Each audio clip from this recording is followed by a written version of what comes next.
Hi everyone, let's see how to make a chain stitch. First, to hold your crochet, you can hold it either from below like you would hold a pen or from above. Either way works, just pick the one that's more comfortable for you.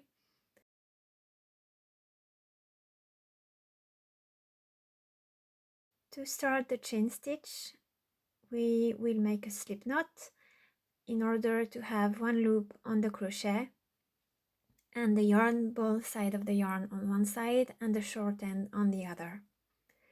Then we hold the yarn ball side with 3 fingers, put the index finger underneath and hold the short end between your index and your thumb. The 3 fingers help regulate tension in the yarn ball side of the yarn, and the thumb and forefinger hold the chain stitch in place and help regulate tension in the loop around the crochet. Then you just wrap the yarn around the crochet and bring the yarn through the loop to create the first stitch of the chain stitch. So wrap the yarn around the crochet and bring it through the loop.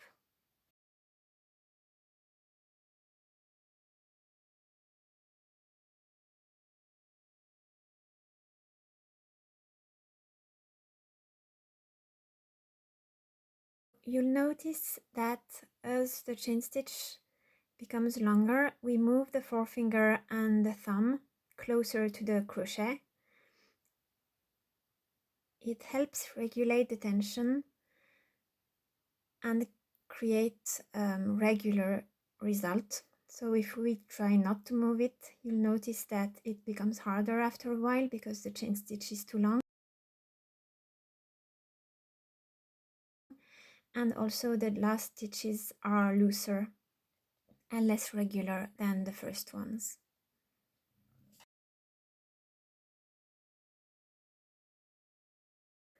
So the 3 important elements to have in place are the tension in the yarn ball, the fact that you hold your work in place,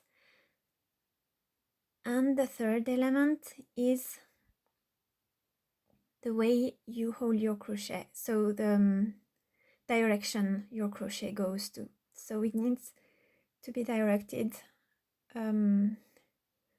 downward so it slips through the loop easily, because if it's directed upward it will just catch on the loop.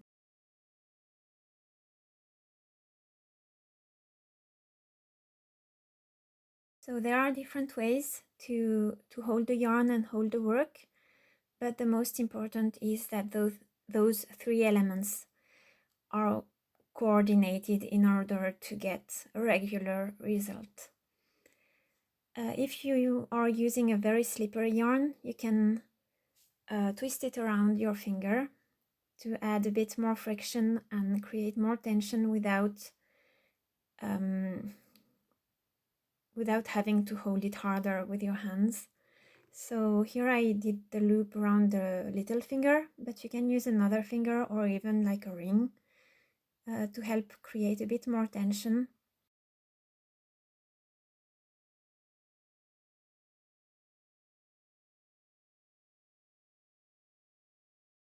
Now let's see what the chain stitch looks like on the right side and the wrong side. So it's important to know the difference between the two in order not to twist the chain stitch when you do your first row. So on the right side you can see tiny V's, and on the wrong side you can see tiny bumps.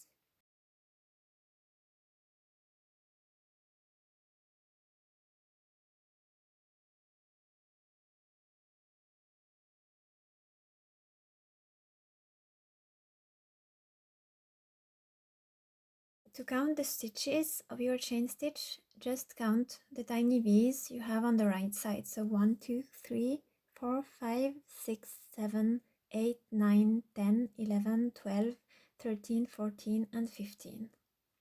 And to undo the chain stitch, just pull on the yarn. That's why if you work on a crochet project, always leave enough yarn in the last loop to avoid undoing your work if you accidentally pull on the yarn ball. Thanks for watching, and if you have any questions, feel free to leave them in the comment section.